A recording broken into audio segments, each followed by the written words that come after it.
Hai semuanya, ketemu lagi bareng Mihu di sini. Oh iya, kali ini Mihu akan membawakan alur cerita dari film Donghua yang berjudul Battle Through the Heaven. Mihu mengingatkan sekali lagi ya bahwa konten ini full spoiler. Mari siapkan cemilannya dan mari kita mulai alur ceritanya. Hai semuanya, sebelum Mihu mulai, Mihu mau ngucapin banyak terima kasih ya bagi teman-teman yang udah dukung dan udah sawer Mihu. Love you semuanya. Melanjutkan dari kisah sebelumnya.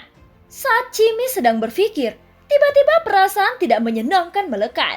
Dia merasa bahwa jiwanya tampaknya secara bertahap dikeluarkan dari tubuh ini. Dan secara bertahap kehilangan kepemilikan tubuh ini. Chimi mengerti bahwa ini adalah jiwa Xiaoyan yang menyelesaikan penyitaan terakhir. Tuan, apa yang kau lakukan? Mata Chimi tiba-tiba menunjukkan keterkejutan. Berjuang mati-matian untuk membantuku keluar atau keluar dari tubuh ini.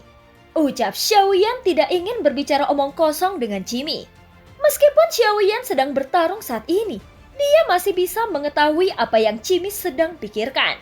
Selama Xiaoyan mau, dia bisa menempati avatar tubuh keabadian Chimi dalam sekejap. Meskipun itu mungkin tidak berada di bawah kendalinya, tetapi masih belum ada masalah besar dalam waktu yang singkat. Seluruh tubuh Chimi terguncang. Tampaknya tidak mungkin untuk mendayung dalam situasi ekstrim seperti itu. Tetapi bahkan dengan kekuatan tubuh keabadian fisiknya yang berbintang 8, jika dia ingin keluar dari tingkat pengepungan Taisu, itu juga hal yang sulit. Terlebih lagi saat ini pria Taisu yang memegang pedang abadi 7 warna Chimi tidak mengetahui kekuatannya. Sulit untuk mengatakan apakah dia bisa melewati level ini. Tetapi Chimi masih berteriak dengan marah saat ini untuk menunjukkan sikapnya. Bahkan dia mengambil langkah besar ke arah pria yang memegang pedang itu. Menghadapi Chimi yang menjarah ke arahnya, pria itu terlihat bahagia. Dan dia tidak kenal takut. Sambil memegang pedang abadi 7 warna di tangannya, terlihat bahwa itu berubah menjadi bayangan Dao dan langsung bergegas. Dia menempel pada tapak kaki besar Chimi dan melewatinya dalam sekejap. Telapak kaki Chimi yang besar tiba-tiba terbuka. Celah yang dalam muncul di daging dan darah agung menyembur keluar. Tetapi Chimi tidak mundur, dan saat pria itu menstabilkan sosoknya, matanya membelah. Tendangan ini adalah tipuan. Chimi sudah menduganya, jadi telapak tangan berikutnya adalah kuncinya. Kekuatan Daoki dan darah yang kuat menyapu pria itu. Sampai-sampai pria itu mandek dan membuat pria itu tidak dapat menghindari telapak tangan Chimi. Telapak tangan besar itu meraung dan pria itu dicubit di telapak tangannya oleh Chimi. Kekuatan telapak tangan raksasa tadi membuat pria itu mengeluarkan seteguk darah dan Chimi mencubitnya dengan keras. Semuanya bubar atau aku akan menghancurkannya sampai mati. Teriak Chimi sambil memegang pria di tangannya dan melihat pria itu tidak bisa bergerak. Chimi mengerahkan kekuatannya lagi dengan 5 jarinya. Dan pria itu memuntahkan lagi seteguk darah besar. Taisu yang mengelilinginya tiba-tiba menyebar memberi jalan keluar. Pergi! Meskipun Chimi berteriak pada Xiaoyan, saat ini Xiaoyan masih berjuang dengan kedua Taisu itu. Ketika dia mendengar suara Chimi, Xiaoyan tidak ragu-ragu dan segera mulai pergi dengan kecepatan yang penuh. Xiaoyan tidak ragu-ragu dan segera mulai pergi dengan kecepatan yang cepat. Taisu dan yang lainnya terpisah. Tetapi di belakang para prajurit Taisu ini masih ada monster Taisu yang sangat besar. Mereka membentuk tembok tembaga dan besi menutupi sekelilingnya. Katakan pada mereka untuk menyingkir. Kalau tidak, ucap Chimi mengerahkan kekuatan dengan kelima jarinya lagi. Dan dia bisa merasakan bahwa tulang-tulang tubuh pria di telapak tangannya hampir seluruhnya dihancurkan olehnya. Itu bercampur dengan organ dalam yang patah. Sebelum Chimi selesai berbicara, dia merasakan sakit di telapak tangannya. Kemudian pedang abadi 7 warna langsung merobek telapak tangannya dan bergegas keluar. Menyaksikan pedang abadi 7 warna mendarat tidak jauh di tangan sosok pria itu, membuat Chimi tertegun. Hahaha. Aku telah meremehkanmu. Aku tidak berharap kau menghancurkan tubuhku. Itu dapat dianggap sebagai pekerjaan tingkat atasku. Kau harus memikirkan bagaimana membayarku kembali. Ucap pria itu memegang pedang abadi 7 warna. Dan Jimmy tertegun sejenak. Jika sosok di telapak tangannya sudah tidak ada lagi, dia bahkan akan mengira itu adalah halusinasi. Bahkan jika itu adalah tiruannya, tidak mungkin persis sama. Tetapi sekarang orang ini persis sama dalam hal penampilan. Jimmy melepaskan telapak tangannya, dan sosok yang terjepit olehnya telah retak dan darah serta dagingnya telah meledak. Hanya menyisakan sedikit vitalitas, dan tidak pulih secepat keabadian dan tidak ada tanda-tanda pemulihan. Yingzuo, Suki, kalian berdua akan menangkap pria itu. Dan aku secara pribadi akan berurusan dengan tubuh keabadian fisik ini. Ucap pangeran ke-11 memandang Jimmy. Tetapi tujuannya masih tidak membiarkan Xiaoyan pergi. Xiaoyan tidak punya pilihan untuk berhenti. Dan selama dia berhenti, kedua Taisu terus mengejarnya. Dan setelah perkataan Tuan Muda ke-11, Yingzuo dan Suki tidak berani untuk terus menonton pertunjukan. Mereka hanya bisa segera bergerak, ditutupi dengan baju besi dewa dan mereka berdua bergegas menuju Xiaoyan.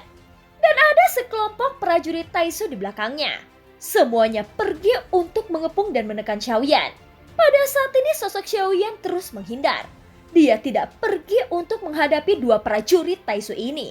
Karena Xiaoyan tahu bahwa bahkan jika dia bisa membunuh keduanya, akan ada lebih banyak prajurit Taisu pada saat itu.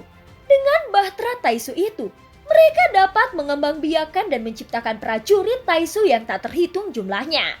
Tetapi saat ini dia dan Jimmy tampaknya berada dalam situasi putus asa dan harus mencari cara untuk melarikan diri. Situasi Jimmy di sisi lain juga tidak optimis. Tuan Muda ke-11 memegang pedang abadi 7 warna dan memaksa Jimmy untuk bertarung dengan seluruh darahnya. Hanya saja jika terus dikonsumsi seperti ini, cepat atau lambat dia dan Xiaoyan akan kelelahan. Sial, sepertinya aku harus melawan mereka. Gumam Xiaoyan memiringkan kepalanya sedikit dan melihat Yingzuo dan Suki yang meraung ke arahnya. Xiaoyan tidak bisa memikirkan banyak hal sekarang. Ada harga yang harus dibayar. Pikiran Xiaoyan bergerak dan bayangan hitam besar perlahan mengembun dari belakang Xiaoyan. Pada saat yang sama, Jiuying binatang iblis abadi Nagadara dan Suerkun 4 binatang buas dari runtuhan mulai muncul. Dan ada juga 2 monster Taisu di ruang Lingsu. Tetapi Xiaoyan tidak mengungkapkan monster Taisu. Lagi pula dengan situasi saat ini, tidak masuk akal bagi Xiaoyan untuk menunjukkan monster Taisunya. Sebaliknya itu akan membuat Taisu menjadi marah. Jadi tidak perlu mengungkapkannya. Hei, bukankah ini Xuan Yin? Setelah Jiuying keluar dari ruang Lingsu, matanya menyapu sekeliling dan jelas merasakan kehampaan yang berbeda di sini. Tapi, kekuatan kehampaan ini, mungkinkah ini sensi? Jiuying sangat gembira. 9 kepala naganya menari-nari di dalam kehampaan, lalu membuka mulutnya lebar-lebar untuk mulai menghisap. Wow, perasaan yang sangat akrab. Ini pasti sensi. Sangat menyenangkan bisa kembali lagi. Kepala Jiuying mendesis dan cahaya merah keluar dari matanya itu meroket dalam sekejap. Xiaoyan juga tidak begitu jelas tentang kekuatan spesifik dari Jiuying. Tetapi Jiuying belum benar-benar meledakkan kekuatan penuhnya yang sebenarnya. Untuk keberadaan seperti Jiuying, kekuatan puncaknya mungkin lebih kuat dari yang dibayangkan. Pada saat ini 4 binatang buas yang muncul dalam sekejap membuat semua prajurit Taisu di sekitarnya mandek. Keempat binatang buas itu semua mengerti arti dari kemunculan mereka, yaitu untuk membantu Xiaoyan bertarung. Mereka berdiri di depan Xiaoyan, dan salah satu prajurit Taisu diserang olehnya. Jiuying menggigit dengan kepala naganya, lalu percikan api berterbangan kemana-mana. Tetapi pada saat yang sama, pikiran Xiaoyan segera bergerak. Untuk pergi dari sini, dia harus menemukan cara untuk mencapai teleportasi di luar angkasa. Dan satu-satunya cara untuk mencapai teleportasi sekarang adalah dengan menggunakan jiwa kehampaan. Meskipun itu hanya subjiwa, itu seharusnya dapat membuat Xiaoyan datang dan pergi ke kehampaan. Dan tidak akan menjadi masalah besar. Xiaoyan mengambil kesempatan saat ini dan dengan pikirannya, jiwa Sudong langsung membuat Xiaoyan merasa bahwa kekuatan jiwanya terus meningkat. Seolah-olah dia menghadap kehampaan. Dan kemudian Xiaoyan melihat banyak poin. Dan kekuatan jiwa yang agung dari alam dituangkan ke dalamnya. Kemudian sosok Xiaoyan tiba-tiba menghilang. Hanya saja sosok Xiaoyan tidak benar-benar pergi, tetapi muncul tidak jauh dan itu hanya berjarak sekitar ratusan kaki. Kulit Xiaoyan pucat. Tidak dapat dihindari bahwa itu akan sedikit berpengaruh. Tetapi apa yang benar-benar membuat gerakan spesial Xiaoyan gagal bukan karena dia tidak terbiasa, tetapi karena energi yang kuat mencegah Xiaoyan pergi dari sini. Hahaha, aku tidak menyangka kau bisa menggunakan teknik kehampaan. Tapi kali ini aku telah menguncinya untuk membunuhmu. Metode seperti itu sudah lama diharapkan. Kehampaan di sini sudah terkunci. Tidak peduli metode teleportasi apa yang kau miliki, kau tidak akan bisa pergi dari sini. Ucap Tuan Muda ke-11 tidak mengalihkan pandangan dari Xiaoyan ketika dia melawan Cimi. Dia sepertinya lebih memperhatikan Xiaoyan daripada Cimi. Meskipun Xiaoyan memperoleh jiwa dari kehampaan, namun itu hanyalah subjiwa. Jika yang benar-benar dia miliki adalah jiwa utama dari jiwa kehampaan, Xiaoyan akan dapat berteleportasi. Tidak peduli apapun pembatasan atau kunci yang dibuat Taisu, barusan karena hanya subjiwa, ditambah kekuatan jiwa Xiaoyan yang tidak cukup kuat, itu sebabnya teleportasi ini gagal. Pada saat ini 4 binatang buas melonjak keluar menuju kerumunan Taisu yang mengepung mereka, membuat mereka tidak punya waktu untuk menjaga Xiaoyan. Baik Yingzuo maupun Suki tidak pernah melihat keempat binatang buas itu, tetapi berbalik dan langsung menuju Xiaoyan. Karena Tuan Muda ke-11 telah memberikan mereka perintah, mereka hanya akan berurusan dengan Xiaoyan terlebih dahulu. Setelah Xiaoyan menstabilkan sosoknya, kulitnya sedikit pucat karena kelelahan menggunakan kekuatan jiwanya. Namun Xiaoyan memiliki avatar kaisar klan pemakan jiwa dan jejak penggabungan tubuh berkedip-kedip di antara alisnya, yang langsung menutupi kekurangan kekuatan jiwanya. Sejak Xiaoyan menerobos ke keabadian kaisar, kekuatannya untuk dapat memadukan avatar telah meningkat pesat. Dan durasi teknik penggabungan tubuh juga meningkat. Saat ini seiring berjalannya waktu, jika jiwa Sudong tidak dapat berteleportasi, dia secara bertahap akan jatuh ke dalam situasi putus asa. Dan akan ada eksistensi yang dapat menangani Cimi. Untuk mengguncang Cimi, setidaknya harus memiliki kekuatan langkah ke-8. Atau bahkan langkah ke-9 dari keabadian kaisar. Tentu saja menilai dari situasi saat ini, Tuan Muda ke-11 ini tidak memiliki kekuatan langkah ke-8 atau bahkan langkah ke-9.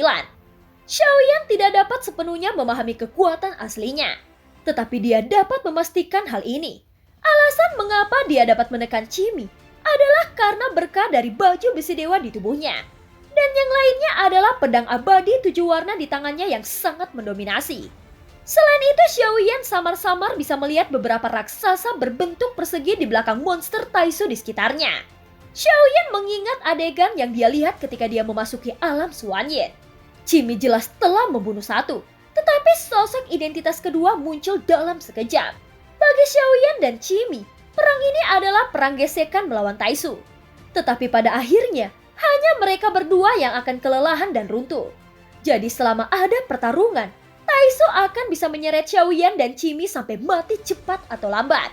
Dan menilai dari jenis pertarungan mereka, Xiaoyan dan Cimi tidak bisa menangkis semua jenis metode serangan mereka.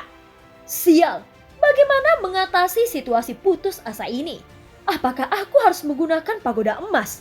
Mata Xiaoyan sedikit menyipit, dan dia tidak boleh ditangkap oleh Taisu.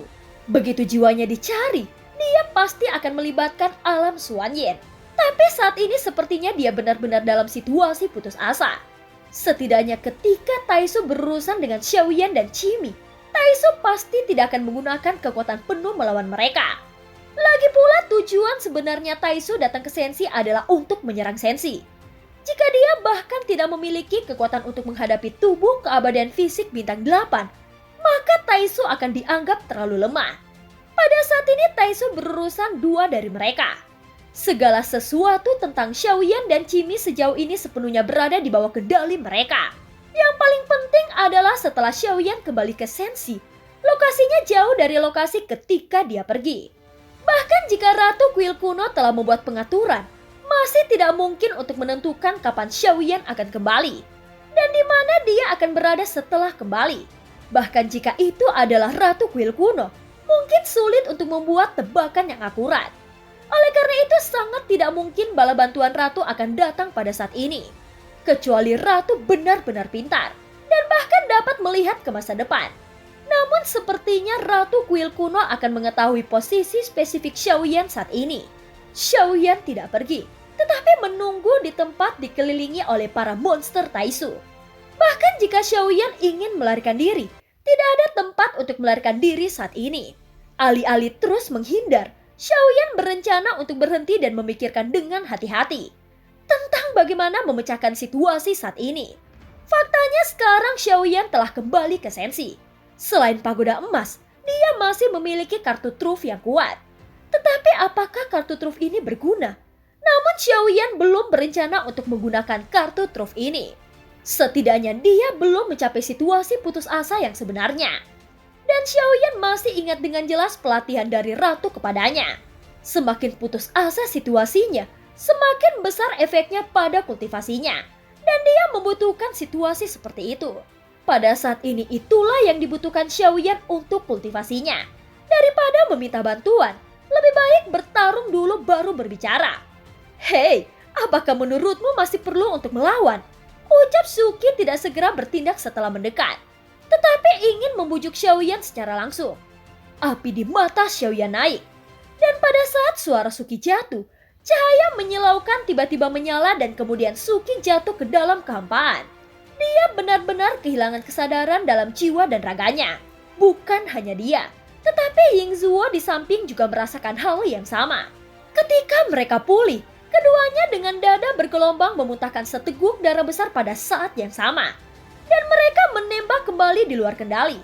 Dada mereka bahkan lebih cekung dan ada sisa api. Dari kejauhan, sesosok terlihat terbang ke arah mereka berdua dan penguasa Suan meraung. Tebasan menghantam perut Suki dengan keras. Dan baju besi dewa di tubuhnya runtuh sedikit demi sedikit. Kekuatannya hampir mengguncang organ dalam dari Suki. Seteguk besar darah bercampur dengan daging cincang pun dimuntahkan. Terlihat baju besi dewa tidak bisa melindunginya sama sekali. Sasaran Xiaoyan tiba-tiba beralih ke Ying Zuo. Meskipun Ying Zuo sempat bereaksi, Xiaoyan masih mengejarnya.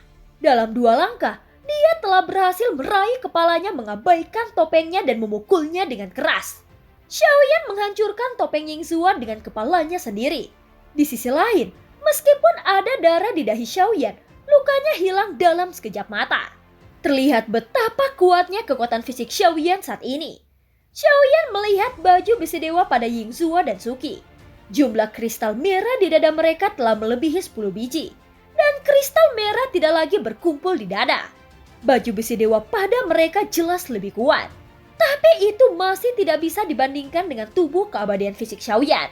Apalagi tubuh keabadian yang telah menyatu dengan tubuh keabadian fisik bintang 5. Serangan ganas Xiaoyan menghantam mereka berdua dalam sekejap mata. Dan mereka tidak dapat melawan balik. Dalam hal ini 2 prajurit Taisu yang mengepung Xiaoyan sebelumnya juga dengan cepat bergegas. Xiaoyan tiba-tiba berbalik pada saat ini dan melihat penjarahan. Mata mereka berdua benar-benar berbeda dari sebelumnya. Kali ini Xiaoyan tidak berencana untuk menghindarinya lagi. Sosok kedua orang yang bergegas ke Xiaoyan tiba-tiba mandek pada saat mereka mendekat. Dan penguasa Xiaoyan begitu saja mendarat di atas mereka berdua. Setiap kali penguasa Suan itu jatuh, akan ada ledakan seperti suara teredam. Bisa dilihat betapa menakjubkannya kekuatan ayunan dari Xiaoyan. Kedua orang yang mendekat itu langsung dikalahkan oleh Xiaoyan. Mereka baru saja bisa terlibat dan bertarung dengan Xiaoyan. Tampaknya kekuatan Xiaoyan telah meningkat pesat dalam waktu singkat. Apa yang membuat Ying Zuo, Suki, dan 2 prajurit yang datang dari belakang tidak menyangka adalah Yao Beng Xiaoyan tiba-tiba muncul. Setelah 2 prajurit berikutnya terluka parah oleh Xiaoyan, Xiaoyan tidak berhenti.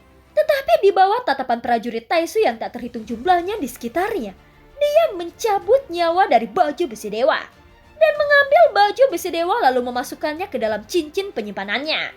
Untuk seluruh Taisu, pemandangan seperti itu setara dengan guntur di tanah, dan Taisu yang tak terhitung jumlahnya terkejut seperti jangkrik. Dengan melakukan ini, selain mengejutkan Taisu yang tak terhitung jumlahnya, dia juga akan benar-benar membuat kesal Taisu. Karena telah merampas baju besi dewa dari Taisu adalah skala terbalik yang tak tersentuh oleh Taisu. Pada saat ini Ying Zuo dan Suki sudah menghilang secepat mungkin. Xiaoyan sedikit mengerinyit. Sial, mengapa baju besi dewa mereka berdua tidak bisa dilepaskan? Gumam Xiaoyan. Xiaoyan secara alami mencoba untuk mengambil baju besi dewa mereka, tetapi berakhir dengan kegagalan. Seolah-olah baju besi dewa di tubuh mereka tumbuh dalam daging dan tidak bisa terkelupas dari tubuh mereka sama sekali. Pada saat ini Xiaoyan langsung menjadi fokus semua mata. Pertarungan singkat dan kesombongan yang terpancar dari Xiaoyan membuat seluruh Taisu penuh permusuhan terhadapnya. Hahaha, menarik. Karena kau ingin bermain, aku akan bermain denganmu pelan-pelan. Aku ingin melihat seberapa besar kekuatan yang kau sembunyikan. Ucap tuan muda ke-11 memegang pedang abadi 7 warna dan Cimi meraung ke arahnya. Mengelak dengan bebas tatapannya menyapu ke arah Xiaoyan. Tuan muda ke-11 mengangkat jarinya.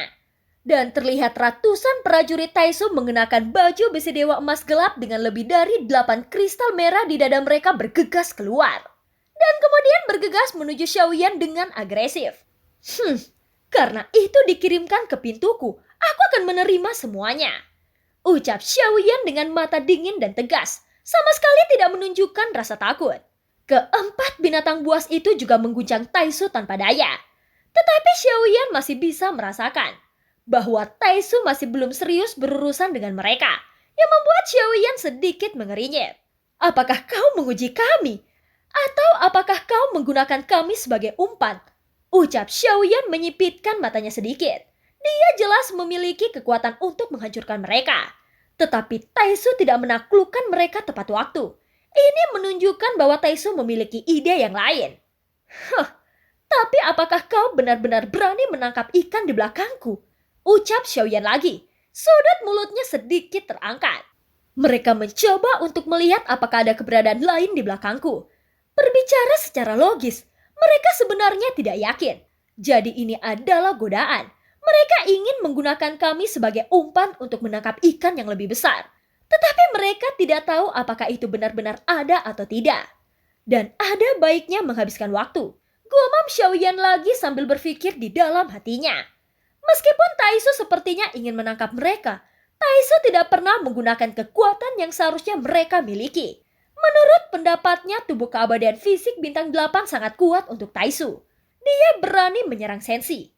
Jadi bagaimana mungkin dia tidak memiliki kekuatan untuk menekan tubuh keabadian fisik bintang 8?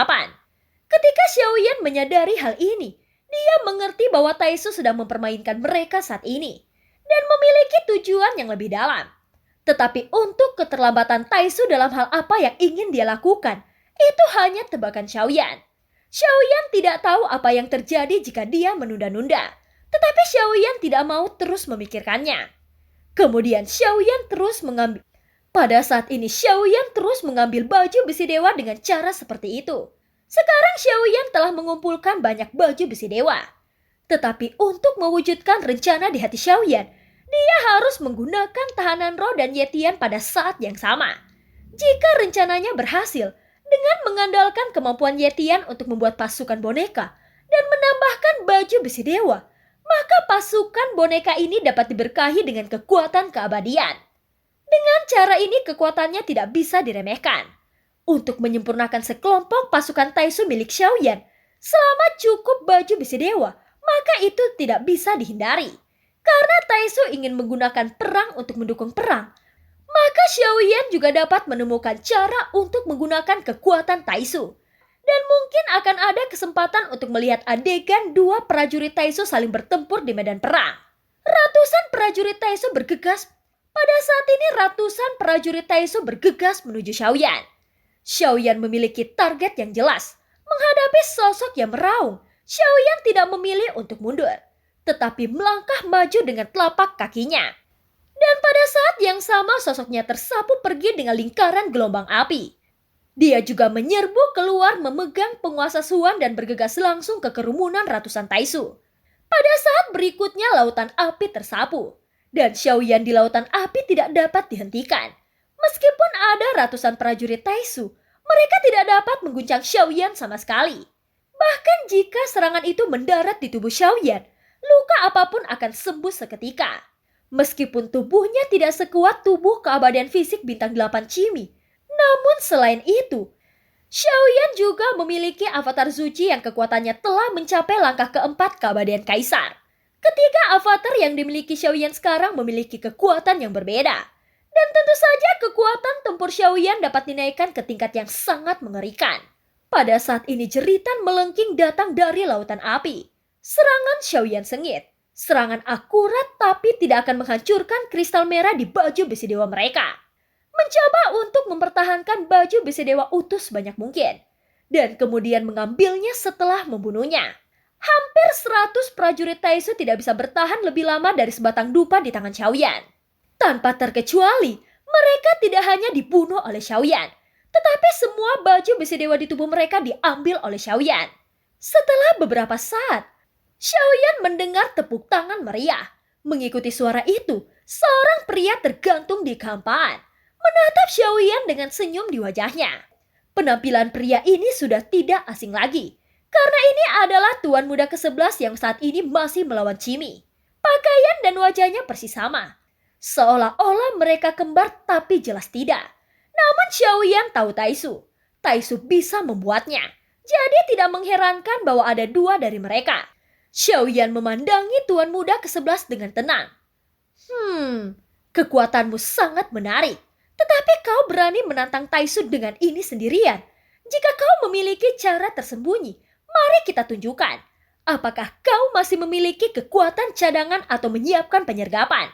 Daripada membuang waktu semua orang di sini, mengapa tidak saling jujur satu sama lain sesegera mungkin? Bagaimana menurutmu? Tuan muda ke-11 memandang Xiaoyan dan tersenyum lembut. Kalian hanya membuang-buang waktu.